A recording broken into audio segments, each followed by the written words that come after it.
Imagine juste pouvoir maîtriser n'importe quelle langue en partant de zéro, tout en y passant moins de temps et en fournissant moins d'efforts que les autres.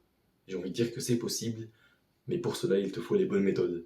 Dans cette vidéo, je vais t'expliquer les principaux points à maîtriser pour pouvoir apprendre efficacement et d'une manière fulgurante. Cette vidéo sera composée alors de deux grosses parties qui seront composées à eux-mêmes de plusieurs sous-parties qui sont full enrichissantes en termes de vocabulaire, en termes de connaissances et qui comportent plein de conseils qui peuvent vous aider, qui peuvent t'aider à justement à maîtriser la langue que tu veux, de ton choix, peu importe. Tu es prêt? Si oui, alors c'est parti. Le premier gros point de cette vidéo est la zone de confort. Il n'y a pas de secret pour maîtriser une langue, pour savoir parler une langue, il faut sortir de sa zone de confort. Je vous dis pas forcément de partir à l'étranger dans le pays où lequel est pratiquer votre langue pour justement vous battre pour justement apprendre la langue.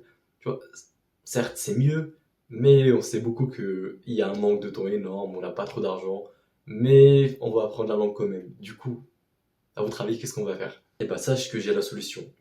En fait, partir à l'étranger pour apprendre une langue, c'est quoi? C'est en fait partir et se forcer à interagir avec les gens parce que tous les gens qui nous entourent et toute la langue en général, que ce soit écrit dans les panneaux, dans les restaurants, et toutes ces choses-là là, composent l'environnement.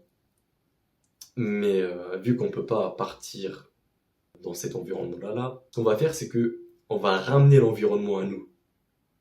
Je m'explique. Il faut un noter qui est important, si vous partez vraiment de zéro dans la langue, vous connaissez ni les alphabets, ni comment relier deux mots, ni comment conjuguer, je vous conseille fortement d'aller vraiment apprendre les bases de chez base, que ce soit comment prononcer les alphabets, relier deux mots, prononcer un mot correctement, et après avoir appris ça, là, vous appliquez directement. Je ne vous demande pas de regarder plusieurs vidéos YouTube sur des formes de style, etc. Je vous demande juste d'appliquer ce que vous avez appris, comme ça s'oublie pas. Parce que ouais, mais je vais pas te le rappeler, appliquer c'est vraiment la manière la plus efficace et la plus rapide d'apprendre une nouvelle langue. C'est vraiment appliquer. Tout ce qui est théorique, regarder plein de vidéos, se bourrer le cerveau, en quelque sorte.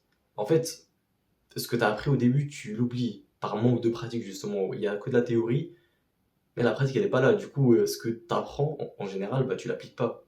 Du coup, il reste pas.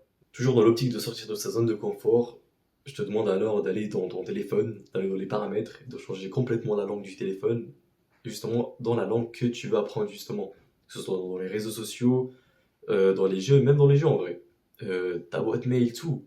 Comme en fait, ça a un impact. Parce qu'en remplaçant avec la langue que tu veux maîtriser, ça va te forcer à chercher des mots de vocabulaire que tu comprends pas forcément.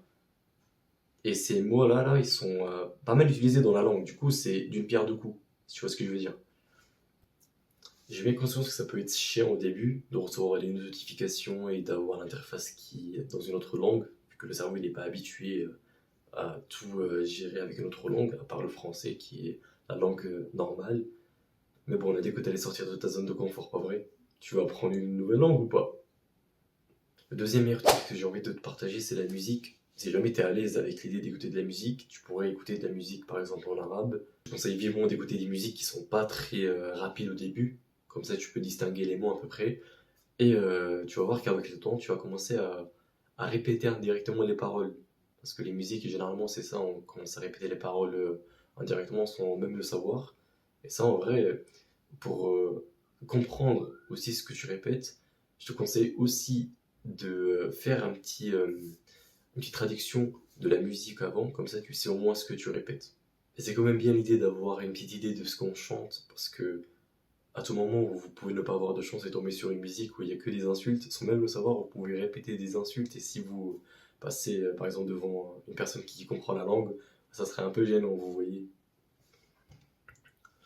On va maintenant passer au deuxième grand point, qui est la mise en pratique. La mise en œuvre, c'est l'application des conseils. Premier conseil que j'ai envie de te donner, et qui est très important, si jamais tu as des proches, des gens de la famille, ou même des amis, qui parlent la langue, n'hésite surtout pas à les solliciter de te parler la langue. Comme ça, vous communiquez entre vous, et ça fait office d'un dialogue. Parce que rien de mieux que de parler avec une personne qui, voyez, maîtrise un minimum la langue pour justement simuler comme une situation dans laquelle vous étiez dans un autre pays et que vous parliez justement à une personne qui parlait la langue que vous voulez apprendre. Donc, l'avantage à ça, c'est que vous vous habituerez aux façons de parler, des différentes manières de parler et aussi de la répartie, c'est-à-dire répondre au tac sans forcément chercher des mots quand on vous pose une question par exemple. Ça vous évitera d'être vulnérable lorsque vous croisez une personne par exemple qui maîtrise la langue. Parce que oui, on peut tout à fait croire qu'on maîtrise la langue, mais c'est que lorsqu'on est confronté à une situation pareille, qu'on comprend en fait que bah, c'est pas tout à fait ça, c'est pas assez fluide. Le deuxième tips est écrire dans la langue que vous voulez apprendre, dans ce cas-là l'arabe, parce que écrire, si jamais vous avez le temps, c'est un game changer. Parce que le fait d'écrire dans la langue dans laquelle vous voulez maîtriser, justement, a plusieurs avantages. Le premier, c'est d'améliorer votre façon de vous exprimer par écrit, qui est très importante, qui est pas mal à voir, j'ai envie de dire.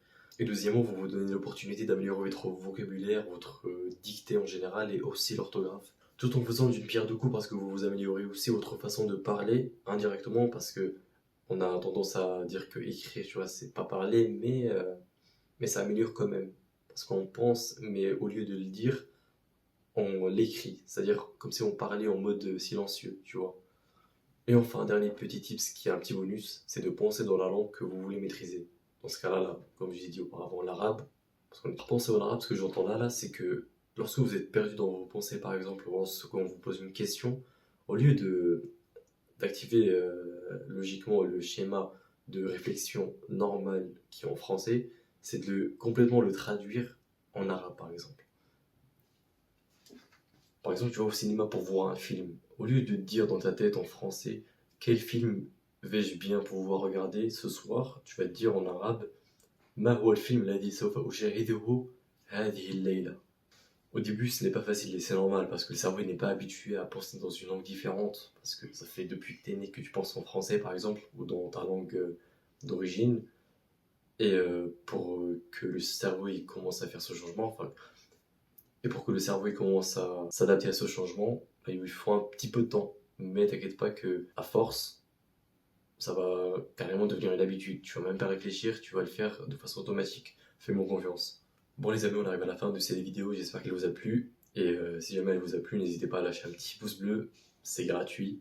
Et si jamais vous voulez passer à un petit niveau supérieur, vous voulez avoir à peu près les bases en arabe, c'est-à-dire les mots et les phrases qu'on utilise très souvent dans la langue arabe, j'ai une petite vidéo pour vous que j'ai faite spécialement pour vous. Si jamais vous avez la moindre question, la moindre supposition, n'hésitez pas à m'écrire dans les commentaires ou bien à me contacter sur mon Instagram qui est dans la description normalement. Et n'hésitez pas à cliquer sur le plus, ça fait pas de mal. Et je vous souhaite une très belle soirée.